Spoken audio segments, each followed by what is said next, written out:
Okay, so from a group of 15 employees standing in a straight line for a photo, so essentially, what is it that I'm thinking over here? I'm thinking that there are these 15 people standing in a straight line, right? Visualization. I'm visualizing that they are there. Okay, 3 are to be selected to attend a leadership retreat. So from 15 standing in a line, I have to select 3 of them. Okay, no two selected employees may be adjacent in the line. So I have to select 3 of them, but then no two selected ones can be adjacent. So I can't select, let's say, this one and this one both. Yeah. If I select this guy, then I cannot select this guy or this guy. All right. And at least one must be from the first 5 positions in the line. So if these are the first 5 positions, at least one has to be from the first 5 positions. Yeah. So now when they say something like at least one, what comes to our mind in that case? We know how to solve the at least one kind of problems, right? We say that we'll find the total number of cases and then subtract the ones which do not satisfy the constraint, right? That is how we answer the at least one kind of cases. All right, fine. We'll think about that a little later. First of all, there are 2 constraints over here. First constraint, that no 2 selected employees may be adjacent in the line. So I cannot have 2 adjacent people. So first of all, I'll have to think about that. Yeah. How do I select people such that no 2 are adjacent? Now, look, it's really, if I try to, I say, okay, there are these 15 people, and if I say, okay, let's say if I select this guy as the first guy, yeah, then I cannot select this fellow. All right, so then I have, let's say if I've selected this guy, this I cannot. So for the second fellow, I have now 13 options, right? But then think about it, if for the first guy I instead select this guy, then I cannot select this guy or this guy, which means that I'm left with 12 options in that case. Do you see that? And of course, if I'm selecting a guy from here or from here, then my second selection is going to be different from if I'm going to select a guy from here or from here. And then fine, once I've done that, let's say even if I take those 2 into being, then I'm going to think about, okay, so my second selection now. Let's say if the first guy is over here, then the second selection, if let's say the second guy I select from here or I select from here, again, it is different, right? So do I see that, I'm talking about lots of different cases and a lot of complexity. Yeah. This thing of that the employees should not be adjacent to each other, it's fairly complicated. All right. But then think about this. Is it something similar to what I have seen before? I have, right? Do you remember those questions where we have those boys and girls, for example, where we say that, okay, so no 2 boys should be together, for example. We might have, say, 7 girls and we might have, say, 5 or 6 boys or whatever, and no 2 boys should sit together. What do we do in that case? We make the girls sit first, and then we say that, okay, 7 girls have been adjusted, and now we say that in between them we have 8 spots. So out of these 8 spots, we are going to select 5 spots in 8C5 ways, and we are going to put the boys in there. In that way, we ensure that the boys, no 2 boys are sitting together. Right? Do you remember that? So this is something very similar to that. Think about it. When I'm distributing people, or I'm putting people in a line, or whether I'm selecting them out, it's no different. It is the same thing, right? So essentially, I have 15 people with me. 12 of them are NS people, that is, they are not selected people. 3 of them are selected people. Yeah. So then think about it. Instead of from a queue of 15 people, instead of selecting 3 people, what if I say, okay, let me put them in a queue because it's easier for me? And whether actually mathematically it is the same thing, isn't it? Whether I am selecting people out of a queue or I'm putting people in a queue, it is the same. The number of ways is going to be exactly the same, right? Your the result is exactly the same. It doesn't really mathematically, they are just equivalent cases. Whether I'm putting people in a row or I'm selecting people out of a row, it's exactly the same, right? So then think about it. I have essentially, if I say out of those 15 people, 12 people are the ones that are not selected. So think about it. Maybe they are wearing white t-shirts. Yeah, I'm visualizing, right? So I'm saying, okay, maybe they're wearing white t-shirts. Then there are 3 people who are selected. Let's say they are wearing red t-shirts. Yeah. So now in case instead of picking them out of a line, in case I'm putting them in a line, what can I do?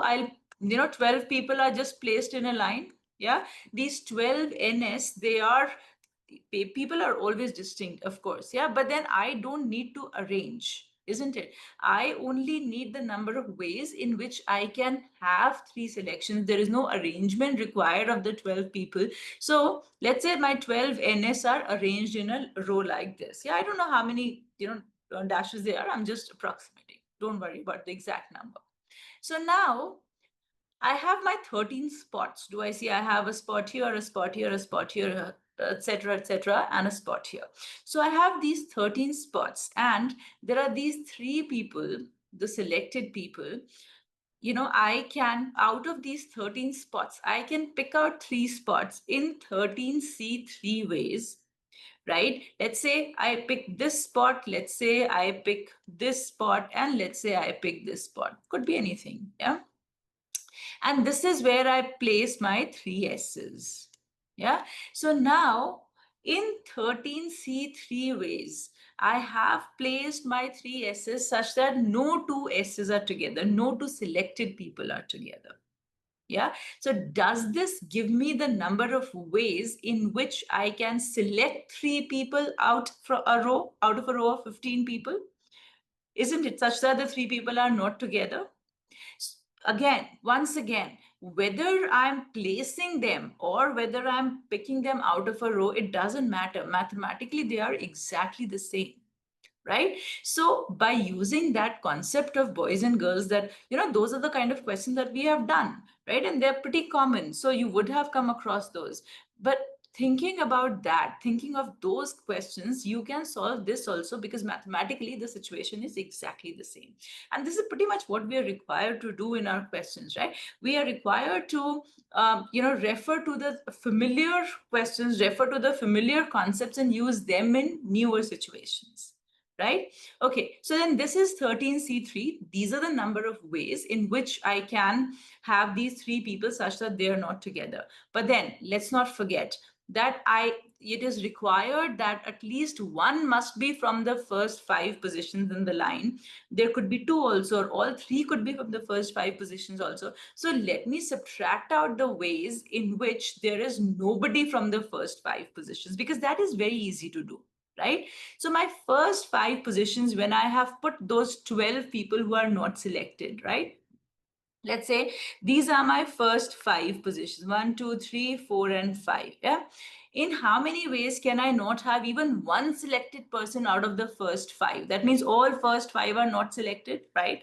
So now my first selected person I can put over here, right? Or here, or here, or here. So there are these 7 people left, because I have total of 12. 5, I say that, I'm not going to put any selected person in between them. So now I have these 7 people left. So of course I have these 8 spots, right? Even if I put a selected person here, there is no one selected from the first 5 in any case, right? So now I have to put those 3 people, and I have 8 spots for them. So those 8C3 ways give me the number of ways in which there is nobody selected from the first 5.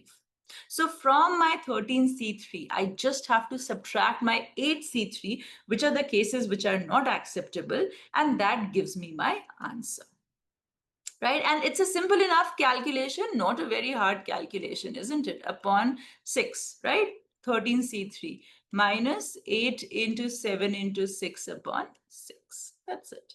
Right? Just a little bit of this 13 into 11. You have to, this anyway gets cancelled. You have a minus 56. So you get your answer as 230 over here. Is this okay? The interesting thing, the important thing over here is, do remember that whether you're placing people in a line or you're selecting them out of a line, it's exactly the same thing. It doesn't matter. Whether you're placing them in a circle or you're selecting them out of a circle, mathematically, it's all the same. It doesn't really matter. Right? Is this clear? Do you understand it now?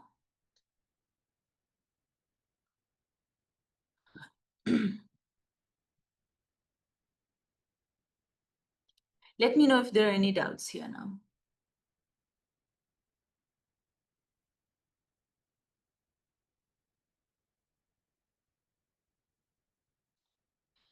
Yes, it is.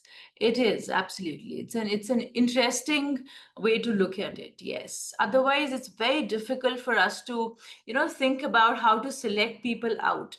We are so much more comfortable with putting people in a line, right?